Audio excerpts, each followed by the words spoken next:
મંગળમૂર્તિ મહાપ્રભુ શ્રી સહજાનંદ સુખરૂપ. મૂર્તિ મહાપ્રભુ શ્રી સહજાનંદ સુખરૂપ. ભક્તિ ધર્મ સુત શ્રી હરે સમરો સદાયનું.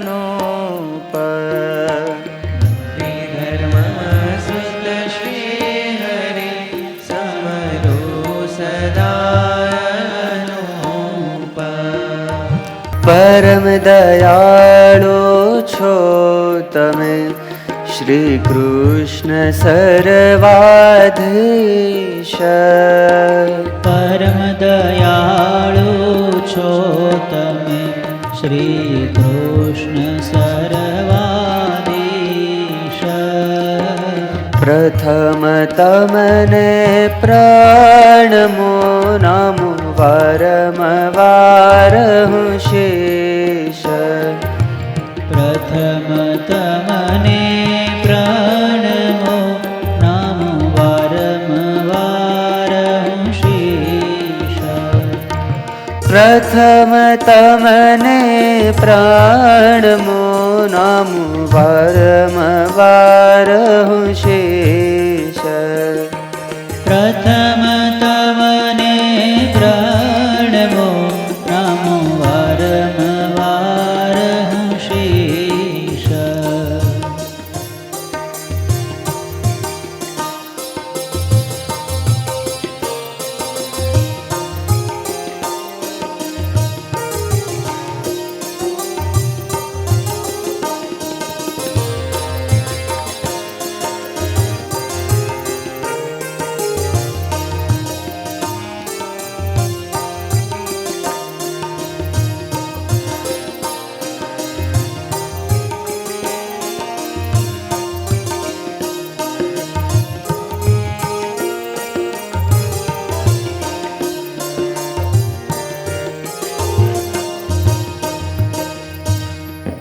ઓમ અવતારિણે શ્રી સ્વામિનારાયણાય નમો નમઃ.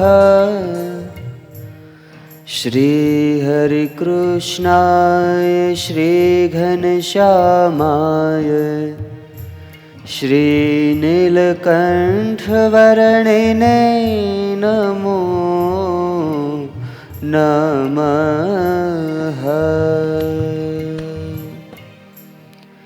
શ્રી સ્વામિનારાયણ ભગવાનની જય.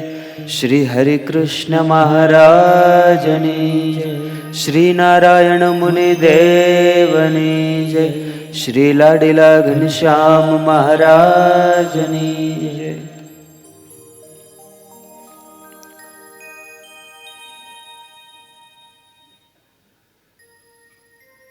નિજ મંદિરમાં વિરાજમાન થઈ આપણને સૌને દર્શનનું સુખ આપતા એવા આપણા સૌના પ્રાણધાર લાડીલા શ્રી ઘનશ્યામ મહારાજ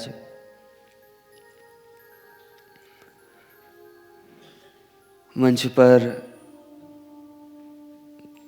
જાણે કે બ્રહ્માંડોની મધ્ય બિરાજતા હોય આપણને સૌને દર્શન આપતા એવા બાલુડા શ્રી હરિકૃષ્ણ મહારાજ, રાજાધિરાજ મહારાજ, સૌના મોક્ષના દાતા એવા વહાલા પૂજ્યપાદ ગુરુજી, પૂજ્યપાદ હરિપ્રકાશદાસજી સ્વામી, પૂજ્યપાદ હરિનારાયણદાસજી સ્વામી આદિક તમામ બ્રહ્મનિષ્ઠ સંતોને, આપ સૌ ભક્તજનોને મારા ભાવથી જય સ્વામિનારાયણ.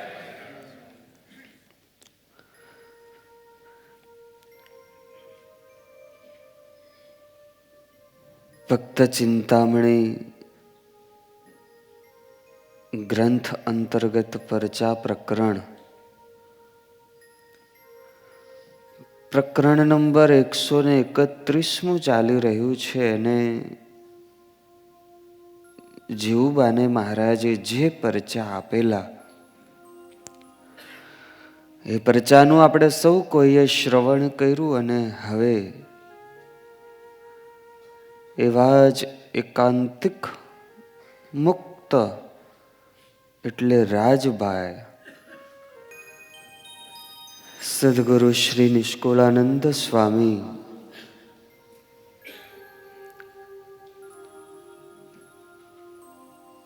મહામુક્ત એવા રાજબાઈની કથાનો પ્રારંભ કરતા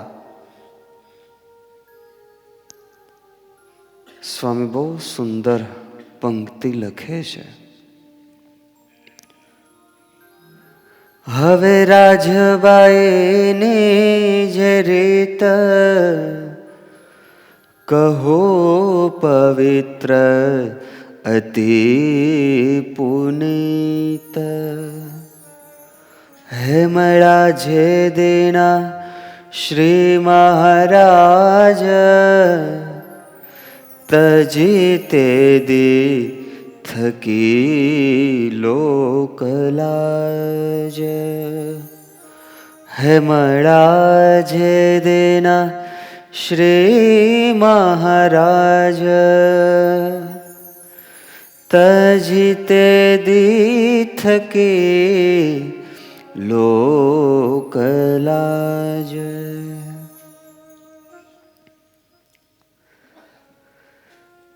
વાલા ભક્તજનો, રાજબાઈનું જીવન એટલે રાજમહેલની વચ્ચે પણ તપોવન ઊભું હોય અને તપોવનમાં જેમ કોઈ તપ કરતું હોય એવું જીવન,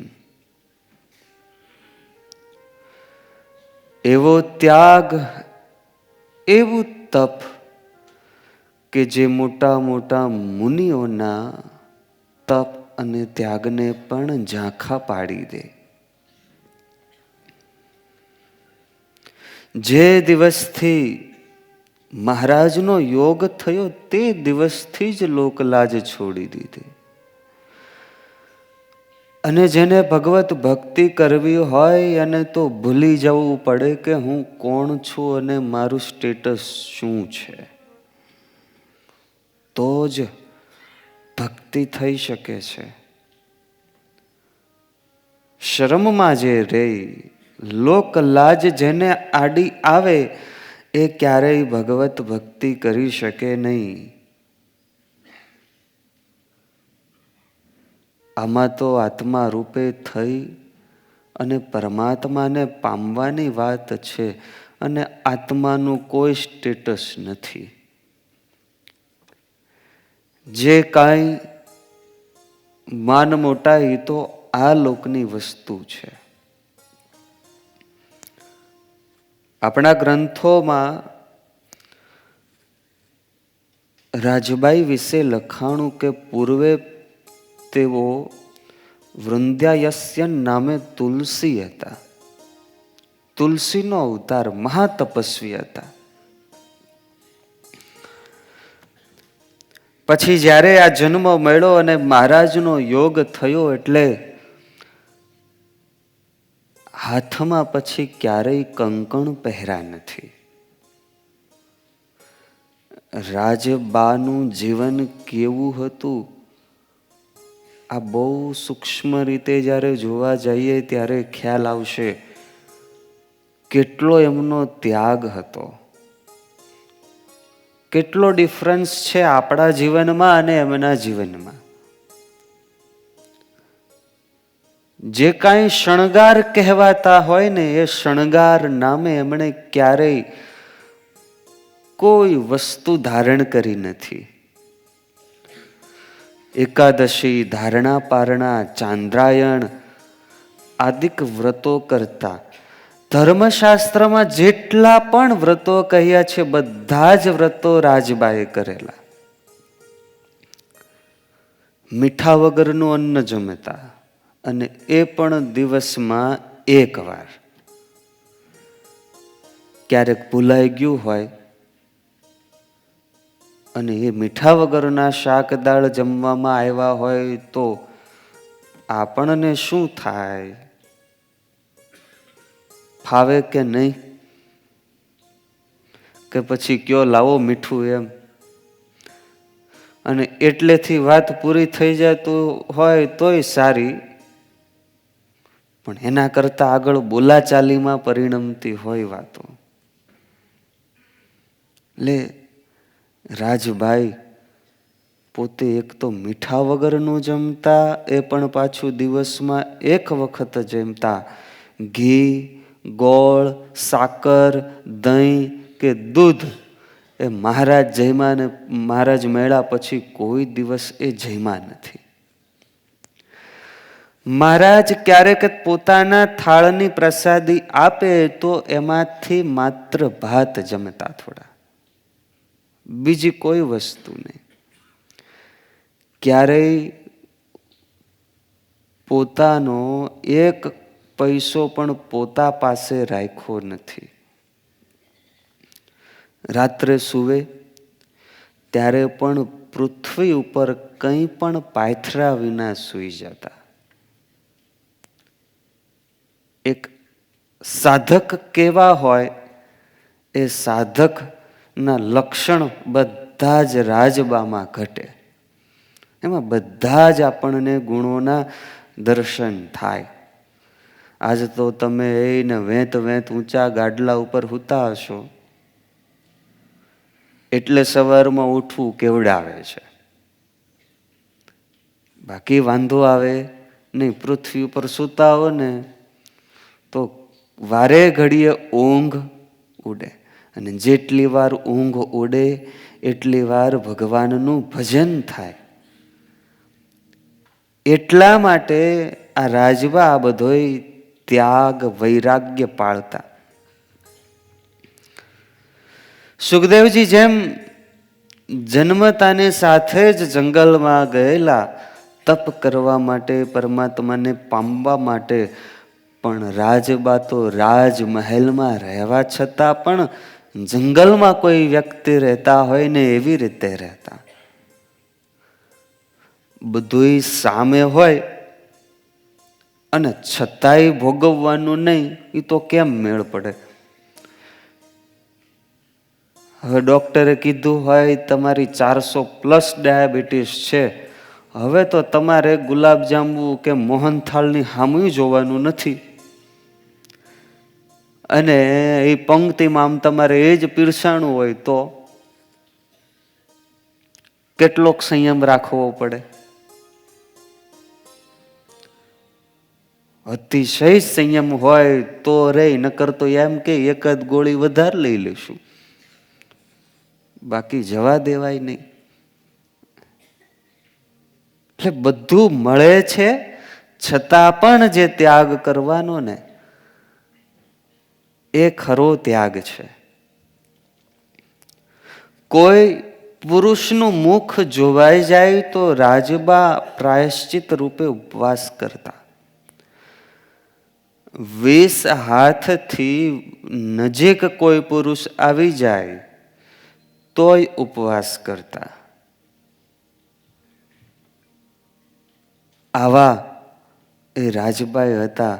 એક વખત તો મહારાજે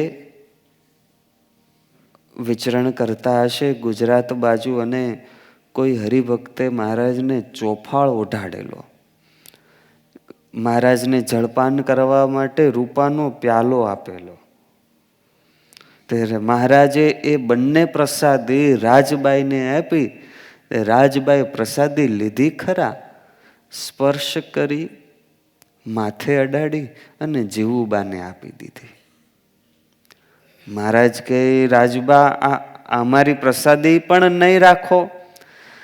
ત્યારે રાજબા કે મહારાજ મારે આપના સિવાય કાંઈ જોતું નથી, અને આ રૂપું અને આ ચોફાળનો હું સ્પર્શ કરું એ મારે શું કામનું છે? મારે તો મહારાજ દાતા જોઈએ છે, દાતાનું દાન નથી જોતું. મારે તો દાતા જોઈએ છે, મારે તમે જોવો છો, મારે આ તમે જે આપો છો ને એની કોઈ જરૂર નથી. આપણે હોઈએ તો શું માંગીએ? મહારાજ તમારી પ્રસાદી આપો. આપણે પ્રસાદી માંગીએ, અને રાજબાએ મહારાજને માંગ્યા. આવો તો રાજબાને બહુ જ કલ્યાણનો મોટો ખપ હતો. જેમ મીરાબાઈ કહેતા, મેરો તો ગિરધર ગોપાલ દુસરો ન કોઈ, એમ રાજબાની આંખોમાં મહારાજની મૂર્તિ સિવાય બીજું કોઈ નહીં. વળી આટલો બધો પોતે ત્યાગ પાળે અને છતાં એક ગુણ રાજબામાં બહુ સુંદર, કે જ્યારે જ્યારે મહારાજ માટે થાળ કરવાનો હોય ત્યારે એટલા જ ભાવથી થાળ કરે.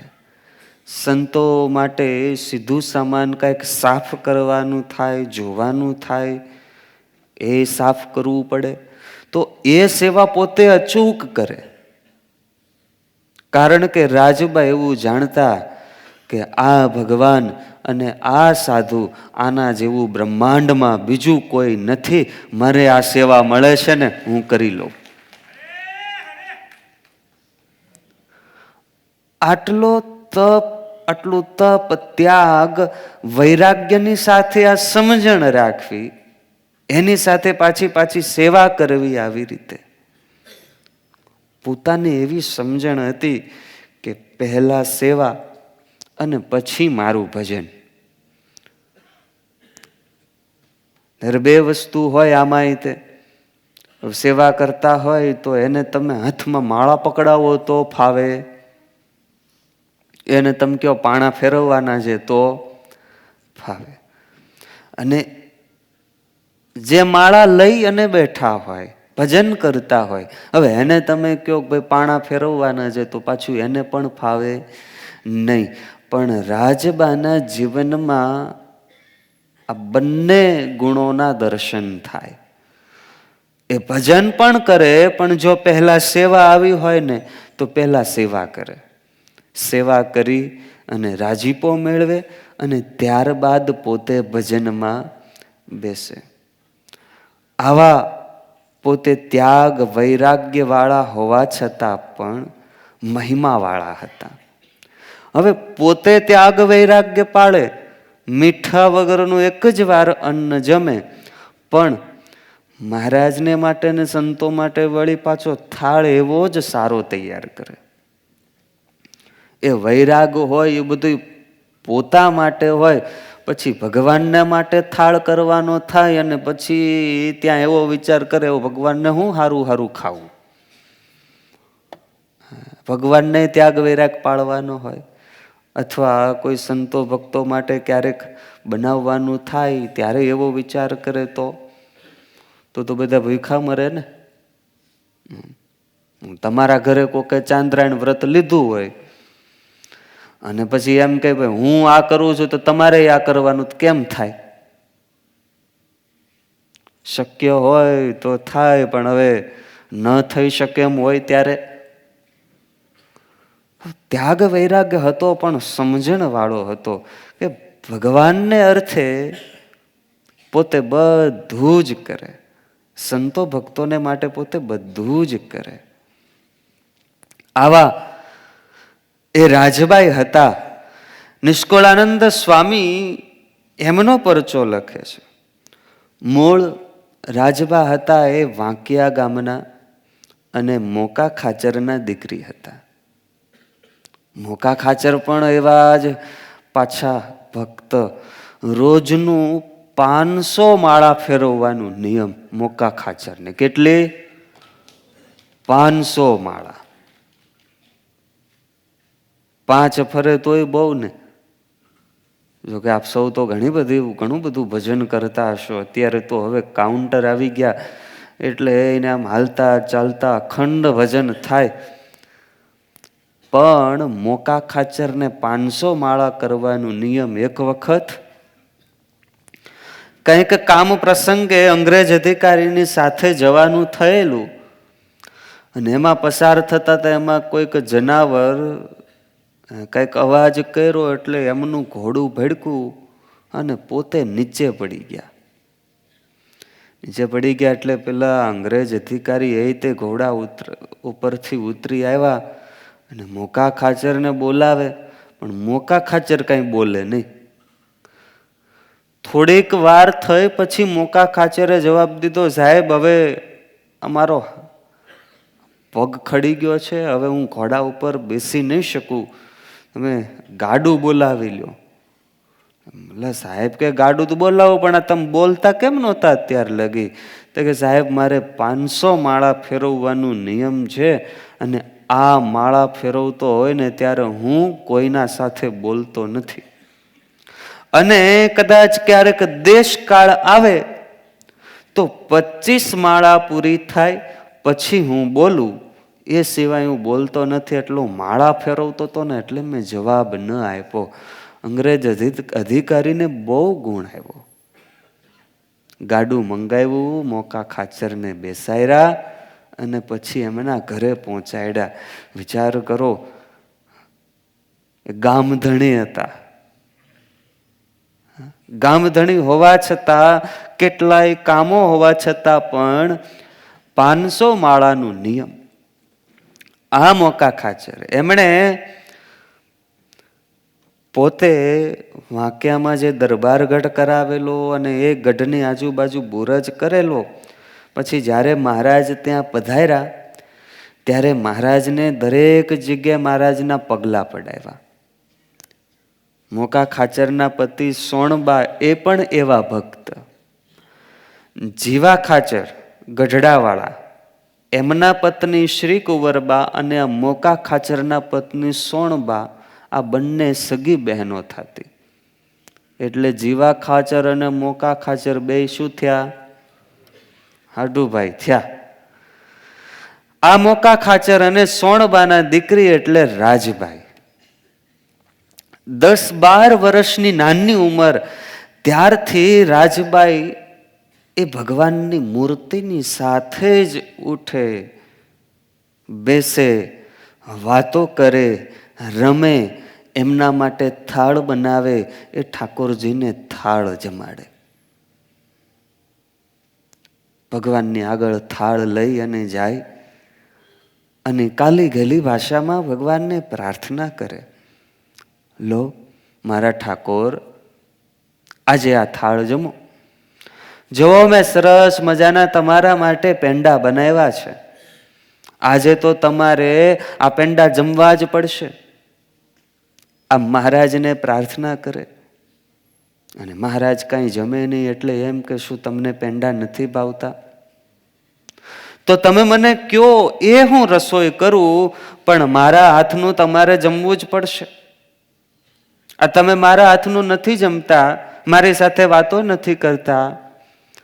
આ ગઢડામાં લાડુબા અને જીવુબા એ તો તમને જમાડે ત્યારે તો જમી જાવ છો, તો તમે મારા હાથનું કેમ નથી જમતા?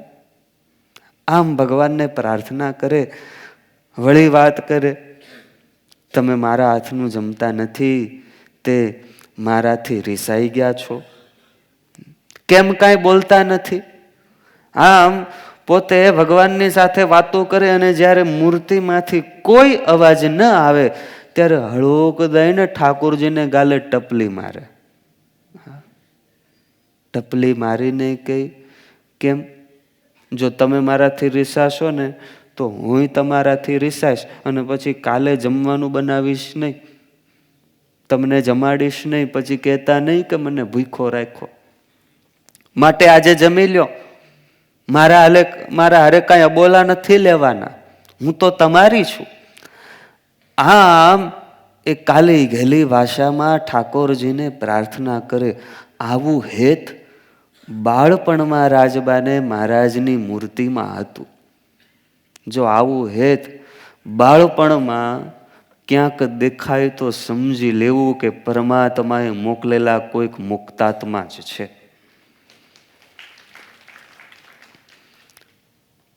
તમારા ઘરે દેખાય કે નહીં કાંઈ? કે નહીં દેખાતું? બાળકોમાં આવું કાંઈ દેખાય છે? જો દેખાતું હોય ને તો એ પરમાત્માએ મોકલેલા કોઈ મુક્ત પુરુષ હોય. રાજબા એ બાળપણમાં આવી ભક્તિ કરતા હતા. એ પ્રભુને ભાવથી પ્રાર્થના કરે, હે મહારાજ, એકવાર જમો, મારો જન્મ સફળ કરો. એ વખતે ઓરડાની પાસે, દરવાજાની પાસે એના માતા ઉભેલા સોણબા, અને સોણબા આ દ્રશ્ય જુએ. એને થયું આ મારી દીકરી છે ને હવે તો પ્રભુ ઘેલી બની છે, આમને આમ એ રહેશે ને તો ગાંડી થઈ જશે ભગવાનમાં. માટે હવે છે ને ઉંમર લાયક થાય એટલે મારે એને કંઈક પરણાવી દેવી પડશે, આમ વિચાર કરે, નહીતર તો પછી આ ગાંડી થઈ જશે. ને ભાઈ આવું છે જગતના માર્ગે, બધાય ડાયા થાય એનું જગતમાં હાલે, અને જેને ભગવત માર્ગે ચાલવું હોય એને ગાંડું થવું પડે. ગુણાતીતાનંદ સ્વામી નહીં કહેતા, આ લોકની અંદર તો જે ગાંડો થાય એ ભગવાન ભજે છે, બાકી ડાયા તો કોઈ ભગવાન ભજતા નથી. તમને કેમ લાગે છે? તમે ગાંડા ડાયા હાલો એટલું તો કયો. આઈ એમ સમથિંગ. જરાક આમ હાથ ઊંચો કરો તો આમ કોણ પોતાને ગાંડા માને છે? કોઈ નહીં. ડાયા એમાંય નહીં. શું વાત કરો તમે? સિદ્ધ દશાને પામેલા છો.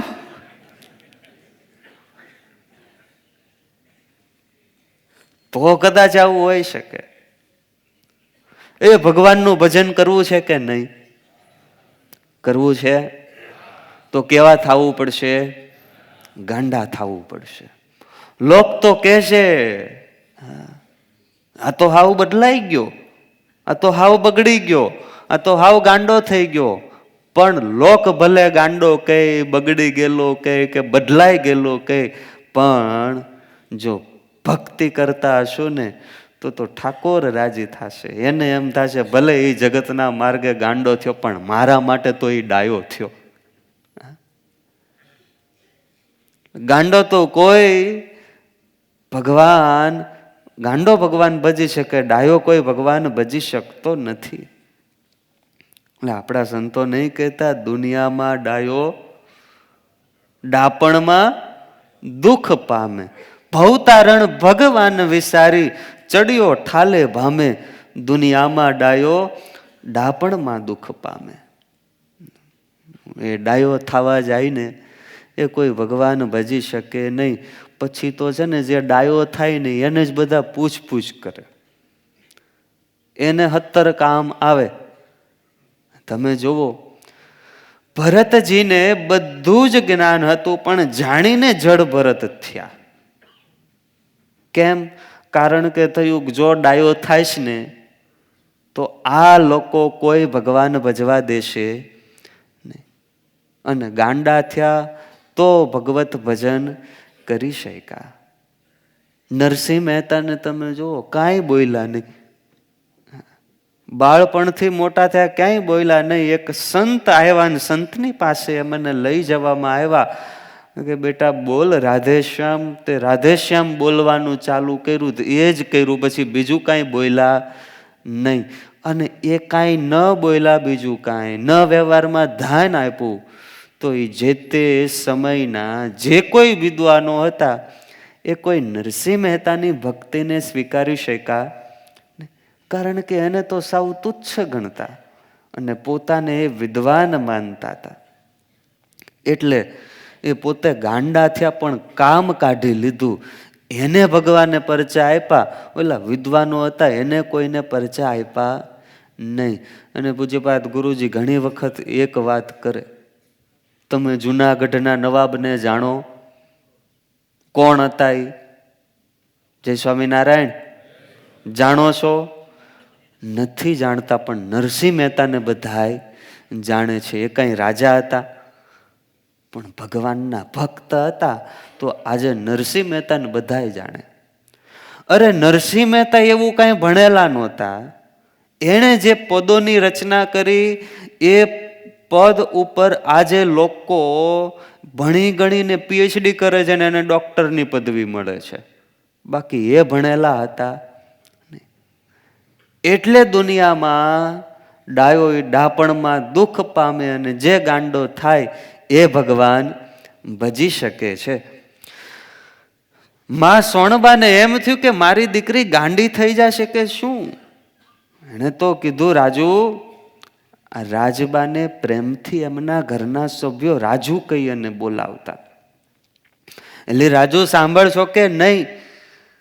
પણ રાજબા તો મૂર્તિમાં ખોવાઈ ગયેલા એટલે વળી બીજી ત્રીજી વાર સાદ કર્યો અને ભાવ સમાધિ તૂટી અને પાછળ જોયું ત્યાં તો માં ઉભેલા.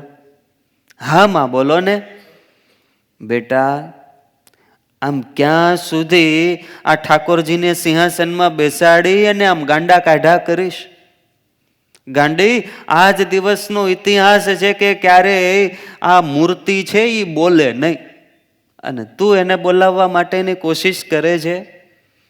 અને ત્યાં રાજબા એની માતાને કે, માં, તમને તો મૂર્તિ દેખાય છે, પણ મને તો મારા મહારાજ આમાં પ્રગટ દેખાય છે. એ મારી સાથે અત્યારે ભલે નથી બોલતા, પણ હું એને ગમે એમ કરીને બોલાવીશ. માં, મારી શ્રદ્ધા, મારી ભક્તિ એમ કહે છે કે એક દિવસ આ ઠાકોરજી મારી સાથે જરૂર બોલશે. અને શું કામ ન બોલે? લાડુબા સાથે, જીવુબા સાથે બોલે છે, તો મારી સાથે કેમ ન બોલે? આ રાજુબાની આવી દલીલ જ્યારે સાંભળી ત્યારે સોણુબા પાસે આ દલીલનો વિરોધ કરવા માટે બીજા કોઈ શબ્દ જ ના રહ્યા. ત્યારે એમણે રાજુના માથે હાથ મૂકીને કીધું, બેટા સાંભળ, જો હવે તું છે ને મોટી થઈ છો, તારા માટે છે ને ચૂંદડી આવી છે. અને જ્યાં ચૂંદડીની વાત આવી ત્યાં તો રાજુબાએ છણુકો કર્યો, માં, બળી એ તારી ચૂંદડી, મારી ચૂંદડી આવશે તો સહજાનંદ સ્વામીની આવશે. આમ જ્યાં આટલું બોયલા, બળી તારી ચૂંદડી, તા તો પટારા ઉપર ચૂંદડી પડી હતી ને ભડ ભડ ભડ ભડ કરતા બળવા માંડી. શું તાકાત હશે એમના ભજનની! એટલું બોયલા, બળી તારી ચૂંદડી, તા તો ચૂંદડી બળવા માંડી. અને એના માતાએ આ જોયું, થોડી વાર તો આવાક બની ગયા. આ શું? બેટાને કીધું, સાંભળ બેટા, આ ચૂંદડી હવે ત્યારે પહેરવાની, હવે તારા લગ્નનો સમય થયો. રાજુબા કે, માં, મારે તો હરી સાથે હથેવાળો કરવો છે, મારે કોઈ બીજાની ચૂંદડી ઓઢવી નથી. મારે કાંઈ મરી જાય એવા વરની સાથે લગ્ન નથી કરવા. મારે તો જેના સાથે લગ્ન કર્યા પછી ફરી ક્યારે રંડાપો ના આવે ને એની સાથે મારે લગ્ન કરવા છે. એના માતા કે, સાંભળ, એ બધી વાત દૂર છે. તું જીવુબા અને લાડુબાનું જોઈ અને એ પ્રમાણે તું ભગવત ભજન કરવા માંગતી હોય, બેટા, એ અલગ છે. એની જેવું આપણાથી ન થવાય. ત્યારે રાજુબા કે, કેમ ન થવાય? એ મનુષ્ય છે, હું મનુષ્ય છું, અમને બેયને મનુષ્યના દેહ એક સરખા જ મળ્યા છે.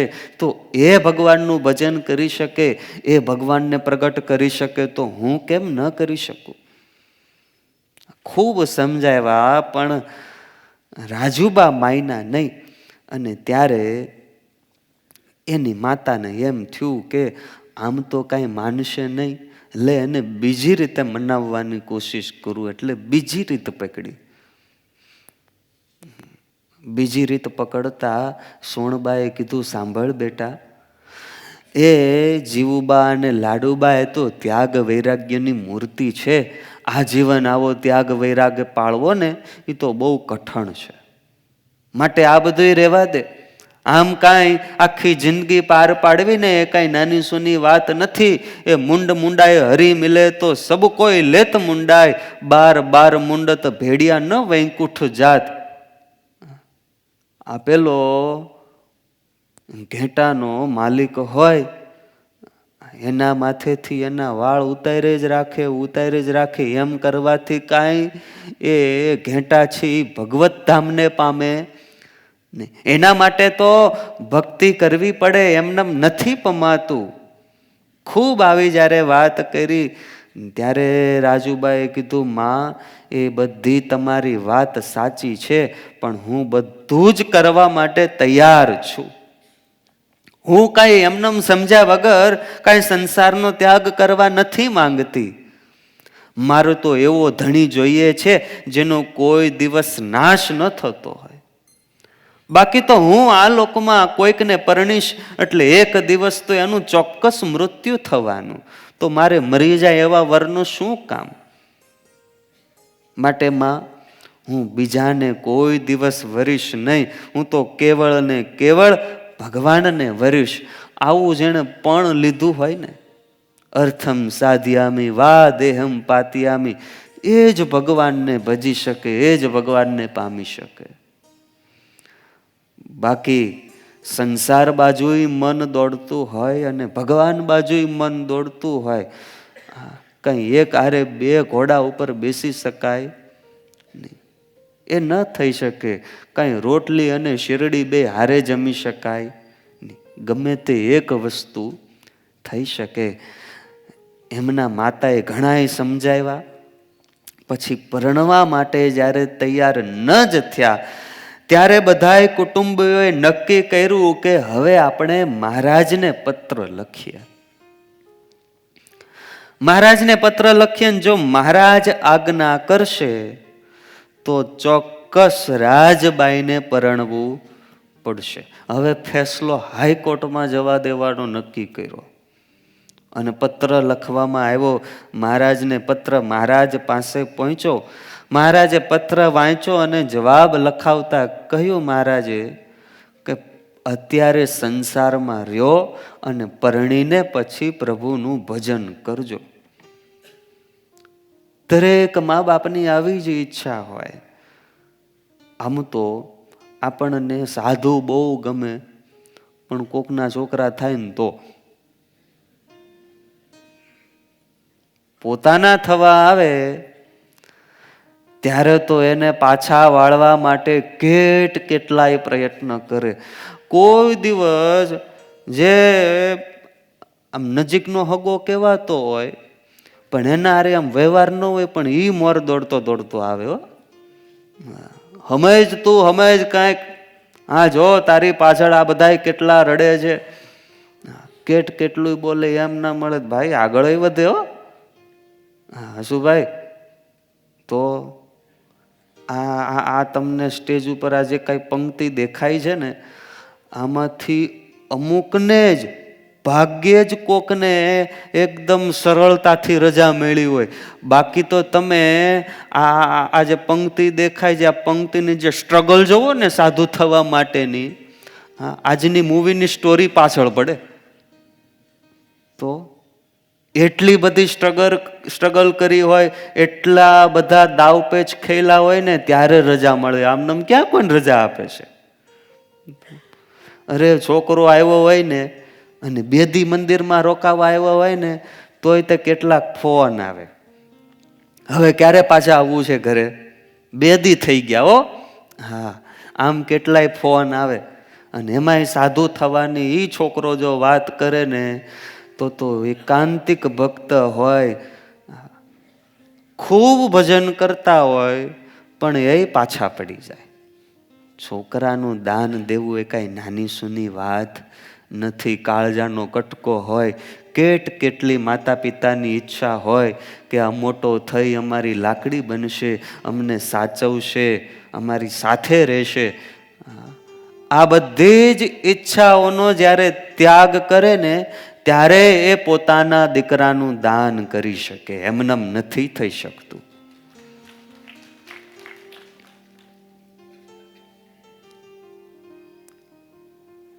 રાજબાને માટે આવો પત્ર લખી ગઢપુર મોકલો અને મહારાજે વળતો પત્ર લખ્યો. અને વળતા પત્રની અંદર શ્રીજી મહારાજે રાજબાઈને કેવરાવ્યું. તેને મહારાજે મોકલ્યું કાવે, ભક્તિ તમારી મુજને ભાવે. તેને મહારાજે મોકલ્યું કાવે, ભક્તિ તમારી મુજને ભાવે. તેને મહારાજે મોકલ્યું કાવે, ભક્તિ તમારે મુજને ભાવે. તેને મહારાજે મોકલ્યું કાવી, ભક્તિ તમારી મુજને ભાવી. પણ માનવો એક વચન, પણ માનવો એક વચન, હે પણ માનવો એક વચન. પણ માનવો એક વચન, પરણી ભજવા શ્રી ભગવાન. પરણી ભજવા શ્રી ભગવાન. હો તેને મહારાજે મોકલ્યું કાવે, ભક્તિ તમારે મુજને ભાવે. તેને મહારાજે મોકલ્યું કાવી, ભક્તિ તમારી મુજને ભાવી. મહારાજે પત્ર લખી અને કીધું, રાજુબા તમારી ભક્તિ તો મને બહુ ભાવી છે. ખૂબ પસંદ આવી મહારાજને આવી ભક્તિ. પણ મહારાજે કીધું, સાંભળો, તમારો ત્યાગ, તમારો વૈરાગ્ય બહુ સારો છે, પણ મારું એક વચન માનો, તમે પરણીને ભગવાનનું ભજન કરજો.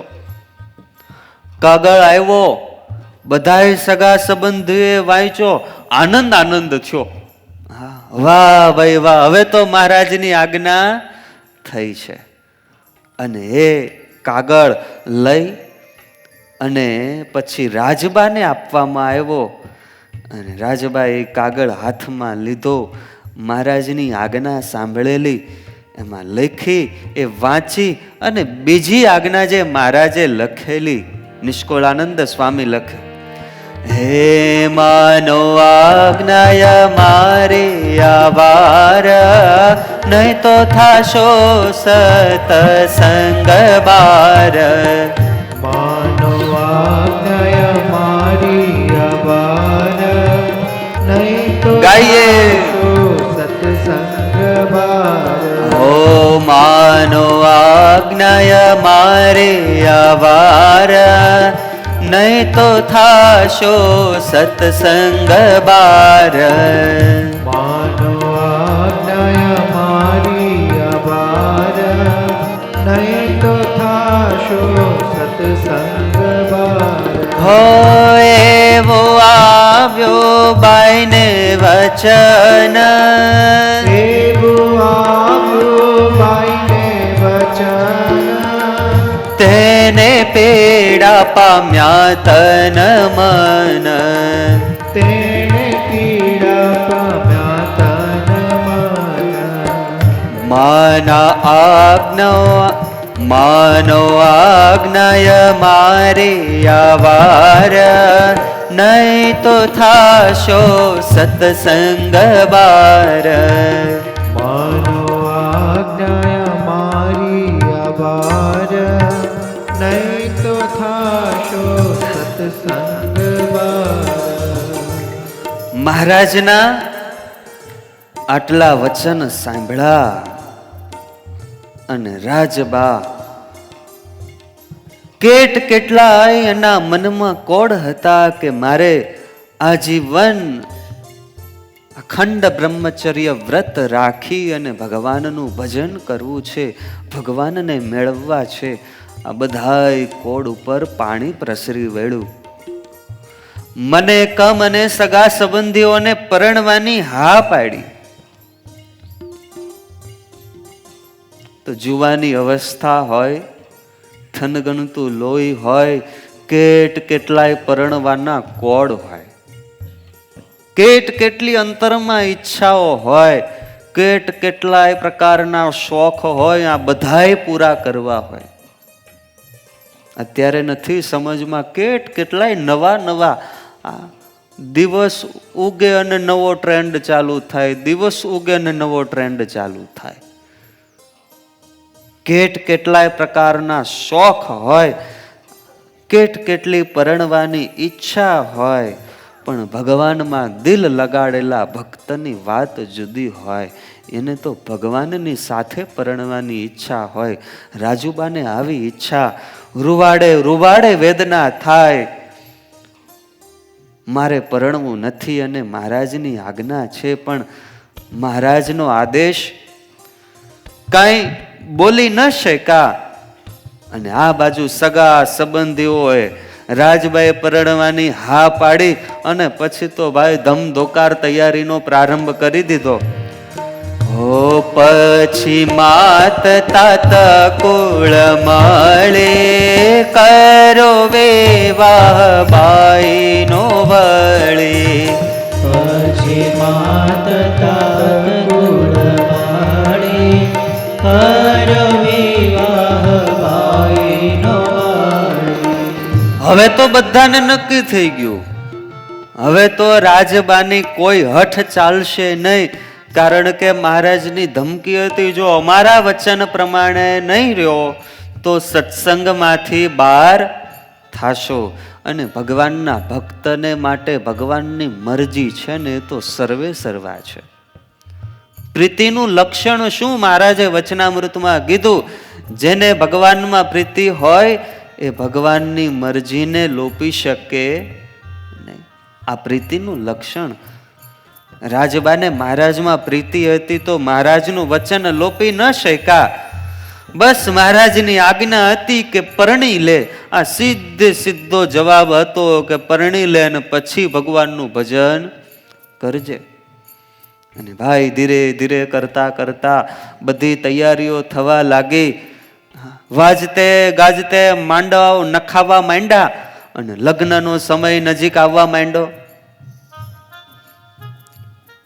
અને બધી તૈયારીઓ પૂર્ણ થઈ ચૂકી.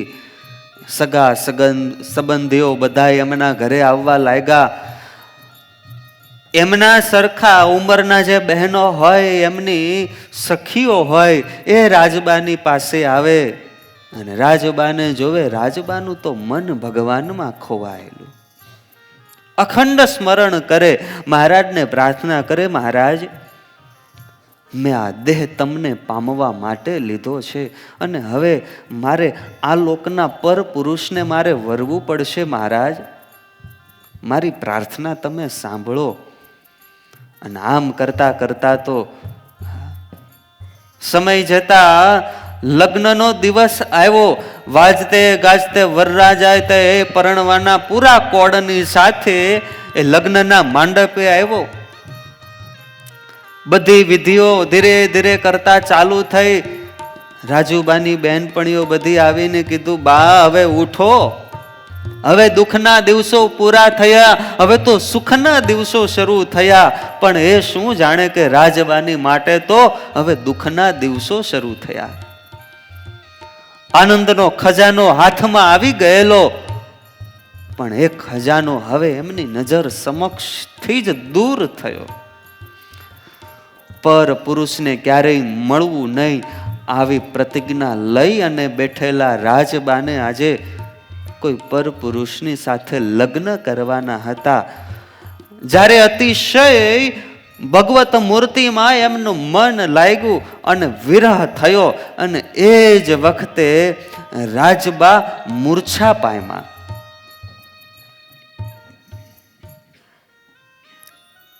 વાત આખા એ ઘર પરિવારમાં પ્રસરી ગઈ. એટલે જે નજીકના સગા સંબંધીઓ હતા એ બધાએ દોડતા દોડતા આવ્યા. રાજબાને જગાડવાનો પ્રયાસ કરવા માંડ્યા, પણ રાજબા તો ભાવ સમાધિમાં જતા રહેલા.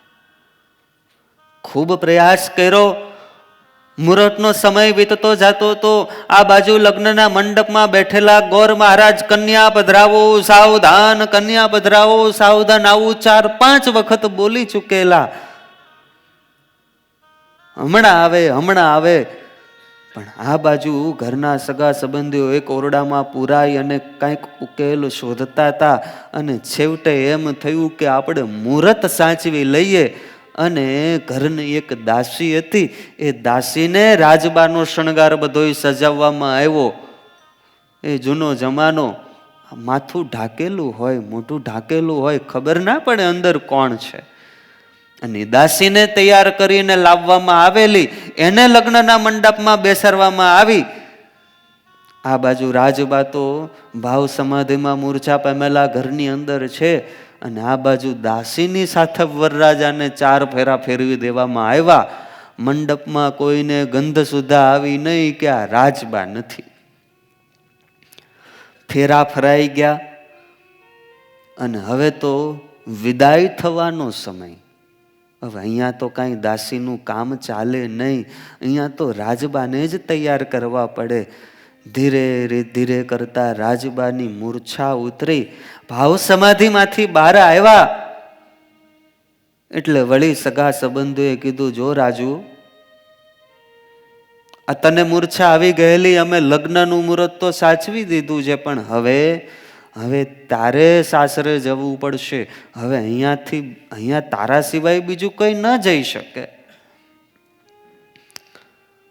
સમજાવ્યા રાજબાને, સાંભળ, હવે તો આપણી આબરૂનો સવાલ, માટે જા, મહારાજની તને આજ્ઞા છે ને, એ આજ્ઞાનું પાલન કર.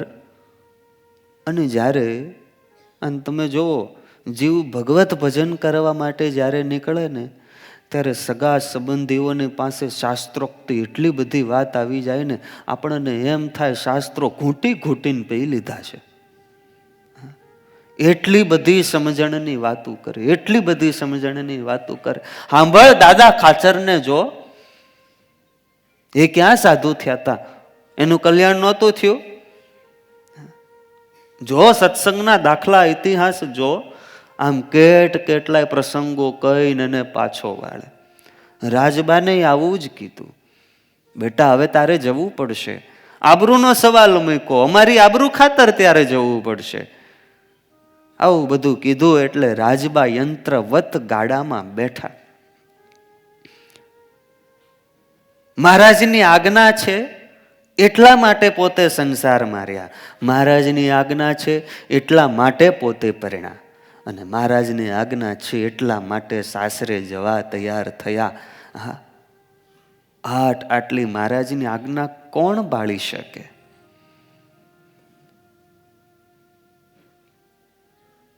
એ રાજબા જેમણે ભગવાનને પામવા માટે જ આ દેહ લીધો તો એ રાજબા યંત્રવત ગાડામાં બેઠા. ગાડામાં બેઠા પણ અખંડ મહારાજની સ્મૃતિ. મહારાજને પ્રાર્થના કરે, મહારાજ આ બધાઈને એની આબરૂની પડી છે અને મને મારા કલ્યાણની પડી છે. મહારાજ હવે તો તમારે મને જાળવવાની છે. હું તમારા શરણે આવી છું મહારાજ. હવે મારો એકમાત્ર આધાર તમે છો. જેના લગ્ન થયા હોય ને એના મનમાં તો કેટલાય વિકારો હોય, એના બદલે રાજબાના મનમાં વૈરાગ્યનો અગ્નિ પ્રજ્વલિત થયો છે. ધીરે ધીરે કરતા કરતા ગાડું સાસરે આવ્યું. સરખી વયની સ્ત્રીઓ હતી, એ રાજબાને 16 શણગાર ધરાવ્યા, પણ રાજબાને 16 શણગાર ભારરૂપ લાગ્યા. સુંદર સાડી પહેરાવી, પણ રાજબાને એમ લાગે જાણે કે મને કાળી કોટડીમાં પૂરી છે.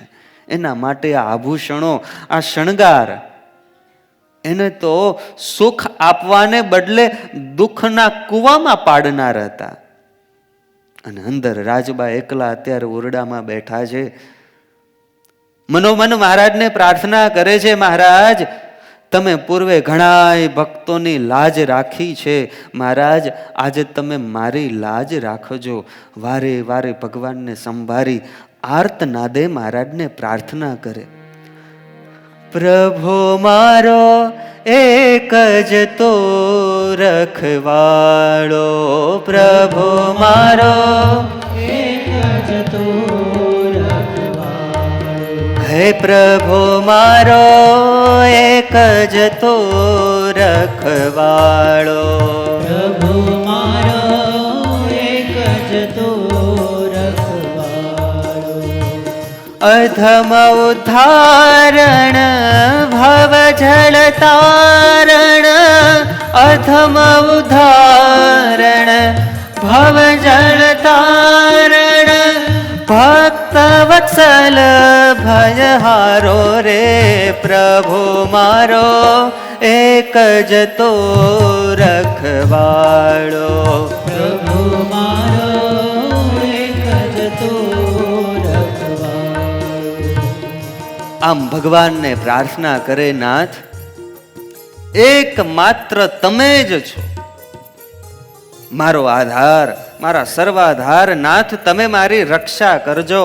અધમ ઉદાહરણ છો, તમારા જે આશ્રિત થાય અને તમે આ સંસાર સાગરની પાર ઉતારો છો. મહારાજ મારી નાવડી આજે તમારે પાર ઉતારવાની છે.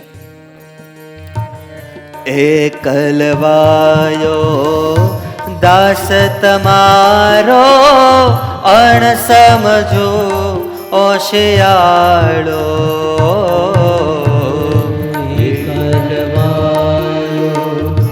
દાસ તમારો અણ સમજો શિયાળો. હો એકલવાયો દાસ તમારો અણ સમજો ઓશિયાળો. એકલવાયો દાસ તમારો અણ સમજો હોશિયાળો. હો અરજય મારે શ્યામ સુણો ને, અરજય મારી શ્યામ સુણો ને, દુખિયા ન દુઃખ નિવારો રે. પ્રભુ મારો એક જ તો રખવાળો. પ્રભુ મારો એક જ તો રખવાળો. હો પ્રભુ મારો એક જ તો રખવાળો.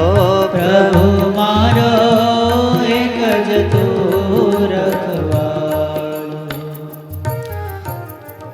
આમ રાજબા ઓરડામાં બેઠા બેઠા મહારાજને પ્રાર્થના કરે, મહારાજ મારો રખવાળો તો તું એક જ છો, મારી રક્ષા કરો. અને આ બાજુ સમય થયો અને રાજબાને પરણેલો એનો પતિ ઉતાવળો ઓરડાની અંદર પ્રવેશ કરે. અને ઓરડાની અંદર પ્રવેશ કર્યો. પહેલું ડગલું, બીજું ડગલું અને ત્રીજું ડગલું. અને એમ જ્યાં રાજબાનું સામું નજર કરી ત્યાં તો રાજબાની જગ્યાએ મહાભયંકર સિંહણ બેઠેલી જોઈ. અને આ સિંહણ બેઠેલી જોઈને આંખમાંથી અંગારા જરતા હોય અને ત્રાડ નાખવાની આમ તૈયારી હોય ને રૌદ્ર સ્વરૂપ ધારણ કર્યું હોય. આવું દ્રશ્ય દેખાડનું ઓય માં કરતો હોય એનો પતિ ઓરડામાંથી બારો નીકળો. વાલા ભક્તજનો, જે ભગવાનનો ભક્ત હોય, જે ભગવાનની ભક્તિ કરતો હોય, એની રક્ષામાં એનું ભજન સિંહ બનીને બેઠેલું હોય. એના સામે કોઈ કુદ્રષ્ટિ કરે ક્યારેય ભગવાન સહન ના કરી શકે.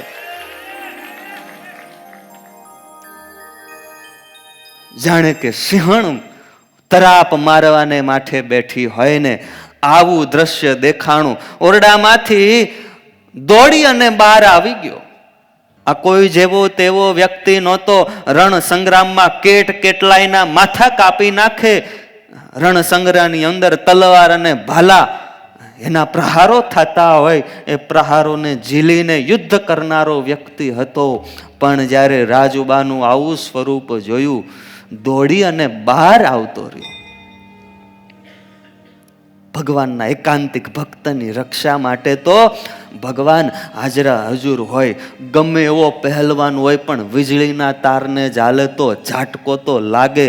એમ ભગવાનનો ભક્ત હોય એના સામે કોઈ કુદ્રષ્ટિ કરે તો ઝાટકો તો લાગે જ. સિંહણની પાસે કોણ જાય? એનો અવાજ સાંભળી અને ઘરના બધા સભ્યો ભેગા થયા.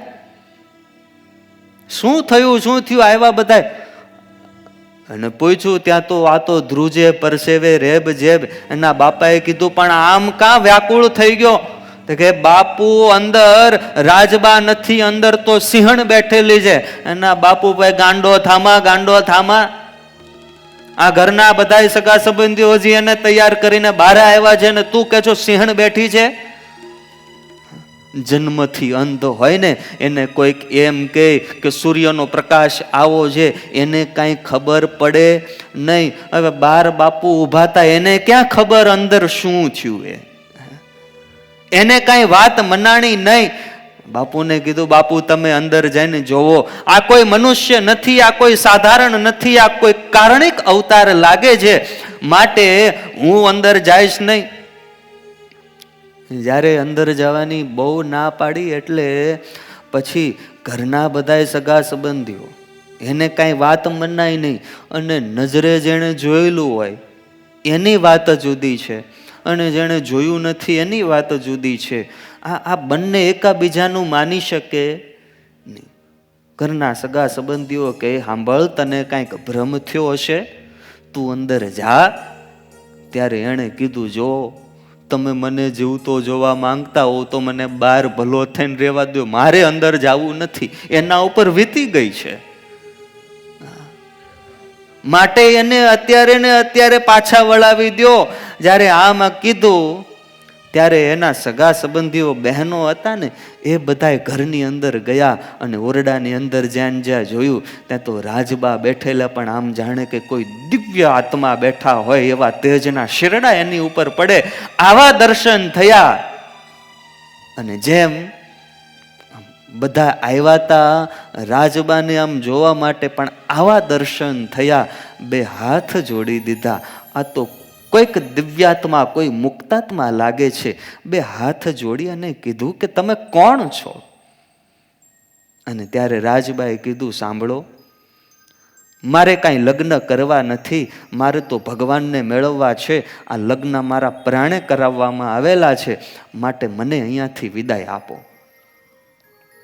તો કે સારું. બે હાથ જોડી વંદન કરીને બધાય બહાર આવ્યા. સર્વાનુમતે નિર્ણય લેવામાં આવ્યો કે હવે આપણે આમને એમના ઘરે પાછા મોકલી દઈએ. એટલે વેલડું તૈયાર કરવામાં આવ્યું, અને વેલડામાં રાજબાને સન્માનની સાથે બેસાડવામાં આવ્યા, અને વેલડામાં બેઠા અને વળાવવામાં આવ્યા. રાજબાએ છેલ્લા બધાને પ્રણામ કર્યા, અને વેલડું ગામની સીમમાંથી બારું આવ્યું ને વાંકિયાના માર્ગે વળ્યું. રાજબા કહે, ભાઈ, હવે વાંક્યાના માર્ગે નહીં, હવે ગઢડાના માર્ગે લઈ લે. હવે તો મારે ભગવાન ભજવા છે. ભગવાનની આજ્ઞા હતી કે પરણીને પ્રભુ ભજવા. હવે હું પરણી ગઈ, હવે મારે ભગવાન ભજવા છે. અને વેલડું આવ્યું દાદાના દરબારમાં. વાલા ભક્તજનો, આવી રીતે શ્રીજી મહારાજે રાજબાને પરચો પૂર્યો. પરણવાની આજ્ઞા હતી, એના સગા સંબંધીનું માને રાખ્યું, અને રાજબાનું અખંડ શીલ વ્રત પણ રાખ્યું. અને રાજબા ગઢપુરમાં આવી ગયા, અને ગઢપુરમાં હવે મહારાજનું ભજન કરશે, પણ કાંઈ સગા સંબંધીનું ઉપાધિ એમનેમ કાંઈ પૂરી થાય? હજુ એ તો કેટલાય દાવપેચ ખેલશે, કેટલાય ધમપજાડા કરશે, અને મહારાજ એમને શું પરચો પૂરે છે બધી જ કથા આવતીકાલે શ્રવણ કરીશું. સહજાનંદ સ્વામી મહારાજ.